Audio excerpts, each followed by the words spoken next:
no pensé, yo dije, bueno, Señor, hasta aquí. Yo no había entendido, yo no sabía qué es lo que estaba pasando. Bueno, en ese momento yo no pensé ni en Dios, porque no tenía Dios. No, estaba viviendo una vida de sufrimiento, una vida en las calles, porque la vida en las calles es una vida dura, una vida difícil. Yo llegué a alcanzar límites de violencia inimaginables. Yo no podía creer que esa persona era yo, porque yo hacía cosas que quizás en mi interior no estaban a hacerlas, pero me sentía atrapado y en ese momento tenía un revólver calibre 38 en la frente y ese hombre me dijo, hoy te vas a morir y me dijo una mala palabra, hijo de tantas. Y entonces yo me asusté y de repente escuché una persona que disparó una escopeta 12 enfrente y era el guachimán de una casa de empeño que había en el Parque Central, en la esquina. Ese hombre dispara y cuando ese hombre dispara, la persona que me tenía a mí aquí con el revólver se asusta y cuando él se asusta yo vengo y le golpeo la pistola y salgo corriendo. Era como que Dios en ese momento, no sé, es inimaginable lo que Dios estaba haciendo. Y cuando yo comienzo a correr, hermanos, comienzo a correr, comienzo a rodear la zona y empiezo a dar vuelta, vuelta, vuelta, vuelta, a medida, en forma de que no me agarraran, en forma de que no me agarraran, de que no poder tener ese choque con ellos y empiezo a rodear y a rodear. Y en lo que voy rodeando, voy a entrar en una calle así, ya venía caminando cansado y de repente venían 40 jóvenes, alrededor de 40 o 35 jóvenes por este sector y yo venía aquí y en lo que yo voy dando la vuelta así, me encuentro con los 40 jóvenes.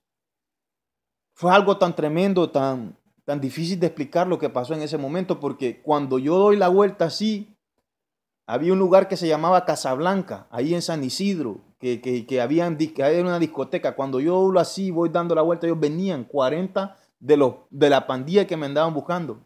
Yo pasé en medio de esos 40 jóvenes y ninguno de ellos me miró. Era algo como que Dios en ese momento me hizo invisible.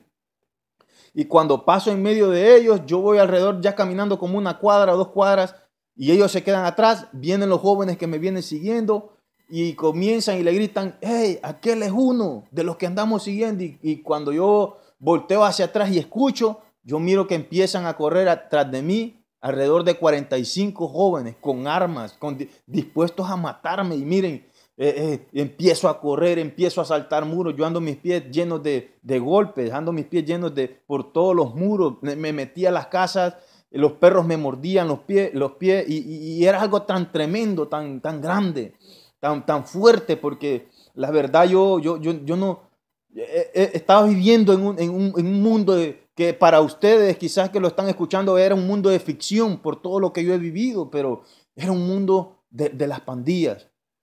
Era un mundo de violencia, un mundo difícil donde si me mandaban a matar a mi propio hermano lo tenía que hacer. Nadie amaba a nadie. Era un odio, una amargura contra todo. Todo era fidelidad a la pandilla y era aquello tremendo, aquel encierro tremendo. Fue así, hermanos, como yo en este mundo de tantas cosas que viví, tantas situaciones que yo pasé dentro de este mundo, yo comienzo a tener situaciones bien difíciles, difíciles, ya me buscaban para matarme.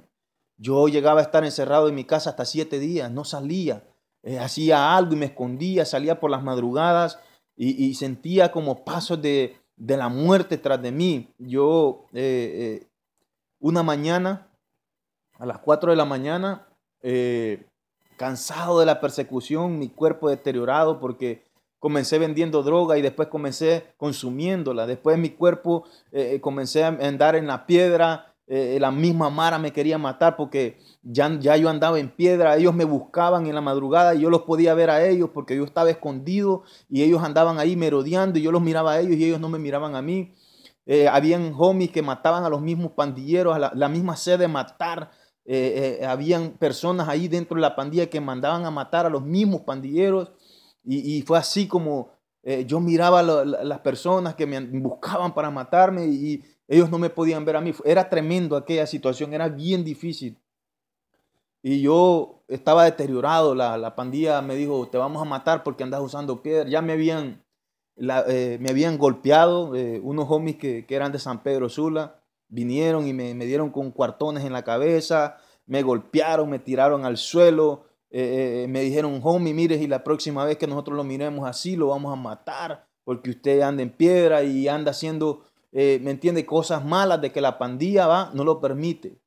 Y fue así como que yo miraba que algunos líderes lo hacían y yo me sentía un líder dentro de la pandilla, me sentía por todo lo que yo había pasado, pero habían luchas entre poderes dentro de la pandilla, porque la pandilla cuando mira que otros van subiendo, quieren bajarlos, los líderes que están.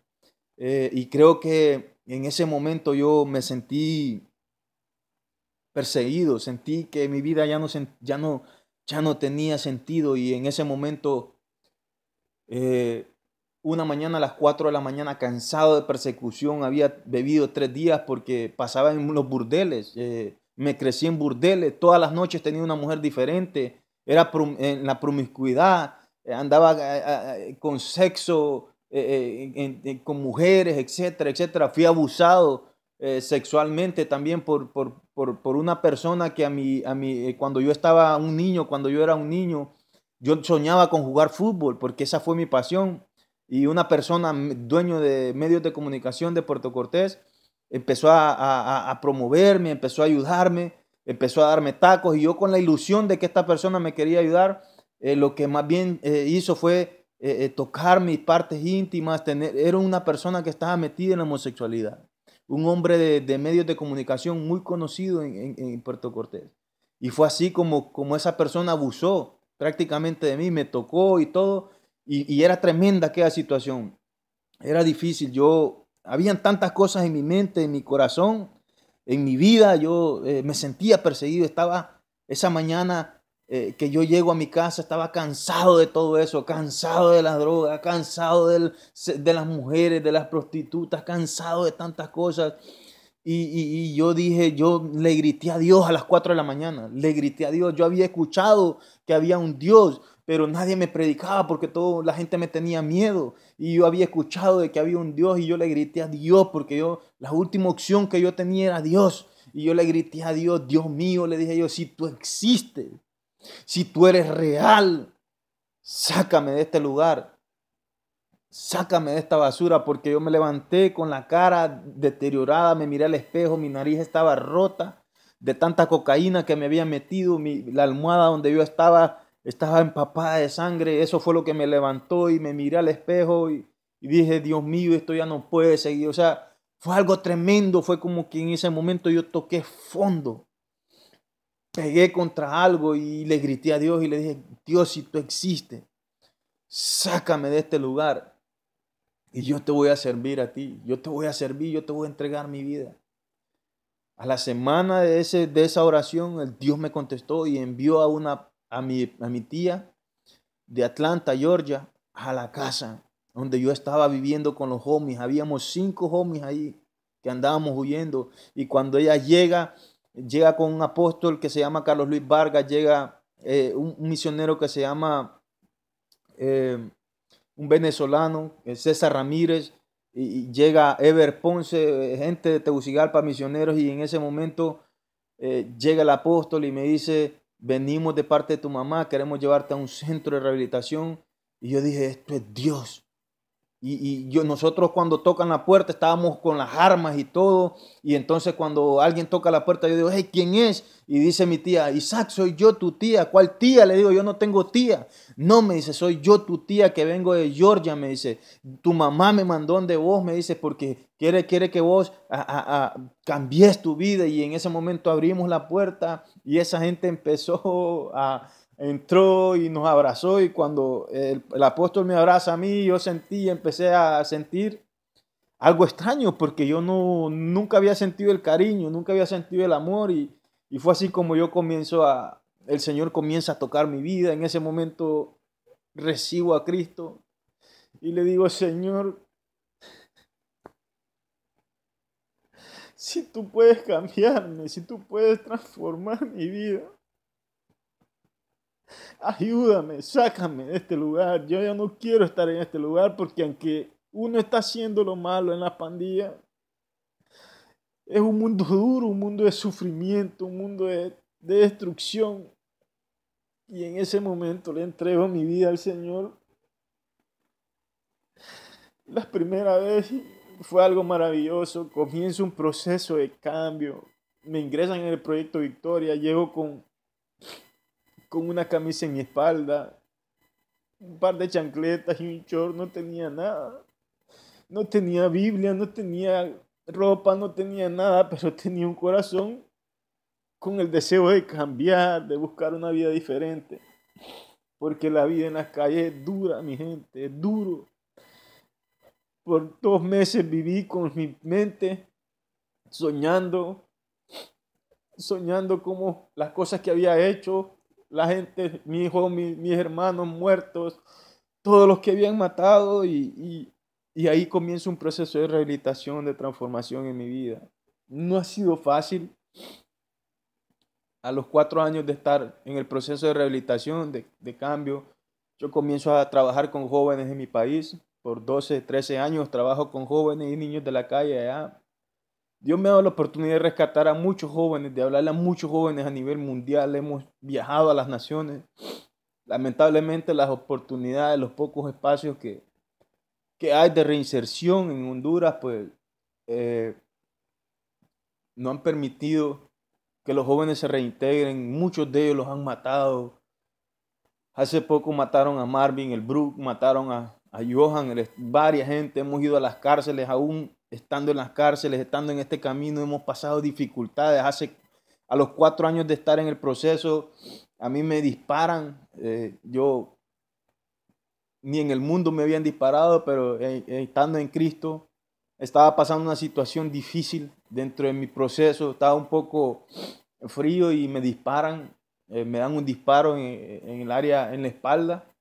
Y cuando me dan el disparo en la espalda, yo comienzo a... Fue algo tremendo. Yo creo, me acuerdo que en la tarde, como a las 4 de la tarde, que yo venía bajando, iba a traer una foto de mi sobrino para escribirlo en el kinder. Y cuando me disparan, cuando yo voy bajando, hay dos jóvenes que yo los conocía y yo los había visto en el barrio ya.